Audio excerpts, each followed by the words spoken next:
And I don't know what reaction I'd have right now today or tomorrow or the next day, if my son or daughter are hit by one of those trucks that can't stop. I don't know what I would plead to you. I don't know what I would say but I know that I wouldn't be happy. And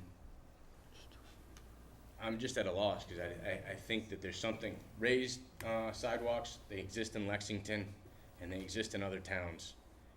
It's a thought to consider. I understand throwing the trucks in front of Ryers isn't a good idea. My answer is, most of them, Moynihan's fine as a location. They're a business in town, they're good neighbors to us. I think as we are, I try to support them, good neighbors to them. The truck shouldn't be coming down 62 from Wilmington to get to us. They're just avoiding 93 and the state police that they don't want to see. And on Chestnut Street, how about all the water main breaks from all these trucks that are overloaded? There's been a lot of water main breaks, especially down towards the Monahan where all that new section was put in. I think that broke like 4 times last year. What's that cost to the town as well?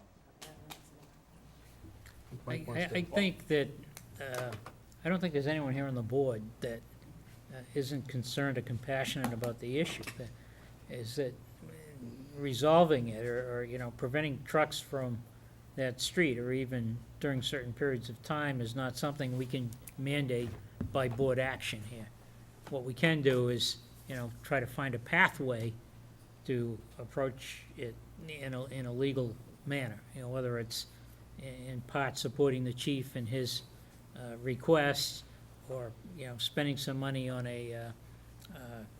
for engineer to come in and do counts and things like that, and see, in fact, if we, you know, meet the requirements of a restriction. You know, Counts have been done before. I'm sorry, I got a little nervous. yeah, that's okay. I left before. I was told that there was a study done, Yeah. and I'm wondering what the results of that study were, because I was told it was done in 2007 or 2008. And I'd like just an answer to, I understand that there's a long, in-depth process to get an exclusion. And I'd rather fight for the entire exclusion, just like this road out in front of us has an exclusion. There's a sign at the end of that street, when I turned onto it, says no trucks. So I'm willing to take the full no trucks anytime, anywhere. And then if the trucking companies or the state want to say, you know, hey, let's negotiate, and we want to negotiate back down to a 7 to 7, fine. Let's take the full, and I'll accept the half. And then I'd like to, if all this process, what does it take to close the end of New Street? What does it take to put in, because that we don't have to ask the state for, as far as I'm understood. Mike? Mike wants to respond. Thank you. Just in answer to Mr. Ladd, by redirecting all the truck traffic up Chestnut Street, I would anticipate some significant geometric changes to the intersection of Haverhill and Chestnut. Right. You couldn't make a turn there. And it's right in the midst of school, you know. I suspect that maybe the restriction on this road goes back to when it was a elementary school here. Yeah. I don't know what process is long. What's the problem with them using Route 28 and the state highways that are made for it? Well, I think that's what they should be doing. And that- but and I don't that's know why how we to- should I don't know how to put signs up force and them to direct do them that. To that place. Michael? Well, the problem now is we can't, right now, we can't Sorry, exclude them, No, it's okay. right now. There's certain things that we need to do. Yeah, but why, only because I didn't really understand his answer. We block off New Street, yes, for the week, you know, it took the trucks less than 5 hours, as the state police mentioned, to not come down there anymore, because they got the word that the state police are there. It would take them but a couple of days to figure out as a group, you can't go down there anymore. There's Jersey barriers at the end of New Street, you can't cut through there. And now they'll go back to doing what they used to do way back when, take 28 and take 93. And What, I mean, this, guys, I mean, gentlemen, these are big trucks. All right? right, these are very big trucks, and they belong on big roads. The businesses in Wilmington belong on 93 and 95. They're cutting through our town to get around the roadway, to save a few bucks in a half an hour of time. I have to drive on these roads, I have to sit in traffic, they have to sit in traffic too. We can't always have what we want, but basically, they're coming through our town, from Wilmington, all those businesses, to avoid the highways, where they belong. The annex, when they came to town, and they filed a business permit, with the planning commission, did they say they were gonna run all their trucks through our neighborhood and down New Street? I doubt it. But that's where they're all running. And I just think that, we've been hoodwinked by the annex, and the big businesses in Wilmington belong on big roads and not through our neighborhoods. I agree, it's just getting the solution to get to that point. I think we're all in agreement. So what's the fastest way to get there? Well, we've got to do a little work to determine what that is. I don't work anymore right now for summer, Italian. Mr. Prisco, Like Mr. Messeri said earlier, I'm certain this board absolutely supports what you're saying and what you're trying to accomplish. And we're never gonna solve it all here tonight. But there is a traffic mitigation action plan that the chief had provided us in our packages, which I'm not sure everyone has received it. I did drop off a copy to Mr. Foss, because I think it's an excellent document. I was extremely pleased with what I read. And what I'd like to suggest for the sake of progress is, if the chief doesn't mind, and I don't want to put you on the spot and don't feel like you have to answer it right now, but it'd probably be best if we try to continue what we're doing here in a realistic manner, maybe in the police station, in your forum, invite the town engineer, invite whoever you feel is necessary to take your mitigation plan and work with the community. And I'm assuming from what we do here, we'll follow to other areas in town that probably run into the same problems. I'm not sure how you feel about that, Chief, but I think you guys did a phenomenal job here, and I think you have something great to work with. And it will give you an opportunity maybe to present it to these people in an environment in your place. In Officer Tilton, maybe you could provide some more of the details that associate what you came up, why you came up with some of the stuff. It makes sense to me. To respond to Mr. Prisco, it's certainly the mission of the North Reading Police Department to keep the residents in our community and those who travel through it safe. That's one of our primary goals. And when we look at this action plan, we look at this as the immediate steps that can be taken. As we look at the larger picture, just picking up some tidbits from Mike Sorig, and as we go to look at routes, alternate routes to, the first step is we're gonna do an engineering study on traffic counts, to determine if we reach that threshold of 5 to 8% of heavy commercial vehicles.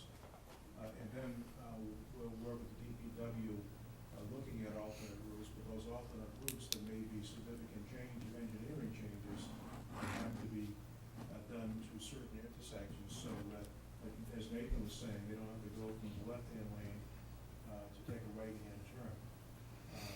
And so those are the things that'll have to be looked at very carefully, and that will be the long-term plan. I feel fairly confident that in the short term, if we do an aggressive selective enforcement program, as was outlined, that may get the message out to some of the truckers to slow down, or they're going to be stopped. They do communicate with each other, as was found out through why the state police start so early in the morning. And then we'll continue to work on that longer term action, out of that plan. I have a question, I don't know if anyone can answer it. Mr. Was the proposal to close New Street, or the suggestion to close New Street off? Is that Wait, doable? Mr. Wheeler. I see your hand, Mr. Wheeler. Let Mr. Delaney finish. Is that doable, and how can it be done? Mike, if you can't answer tonight, you can't answer, but I think it's a fair enough question. Yeah, I don't have an answer whether or not, legally, Sure. it can be done, but what I was trying to explain with that action, there's another reaction. If you redirected traffic to the intersection of Chestnut and Haverhill, we'd be forced to,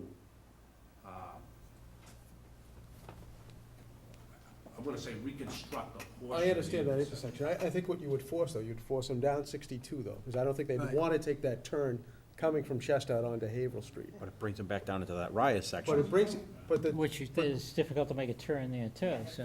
but there is a traffic light there. Oh, yeah. It's gonna slow them down versus coming up Chestnut Street where there's no traffic light. There's not even a blinking light at that point, and they just continue through out onto Haverhill Street by going down New Street. I mean, maybe the solution is to make everything so difficult for them that it's easier to go down I was just gonna say. 93. With 2 school bus stops, Get that on tape. and I'm surprised that New Street's 19 feet wide. I wouldn't even have guessed it was that wide. Yeah. So, Jeff had his hand up. Yeah. Shouldn't the town already be looking into doing the intersection over in front of Kitty's, now that Heavenly Donuts is gonna take over the old Dunkin' Donuts anyways? Jeffrey, that's state highway. Mr. Wheeler, is that who you, It's gonna okay. be a dangerous, it's gonna be an extremely dangerous. Mr. Wheeler, Mr. Wheeler, please. Speed block. Now, when I leave the meeting tonight, are they gonna be considered, or can you just declare them dead wood? I think at this point, right, we should leave all the options on the table and find out what we can and can't do. Thank you. Yes, sir, in the rear. I'm Michael Moynihan, I have a question for you, Mike. Over the years, our trucks have been bigger and heavier as business has dictated. And if you walk on New Street, I would like you to tell me how goods can get in, or could get into the lumber company, which has been there almost 50 years. Even my own trucks, as I explained to my attorneys earlier, they're 24-foot beds. They got only a 10 to 12-foot cab in front of that. Makes them 36 feet long, approximately. Trailer trucks, we have trailer trucks also. 40-foot beds, 12 feet, 52 feet long.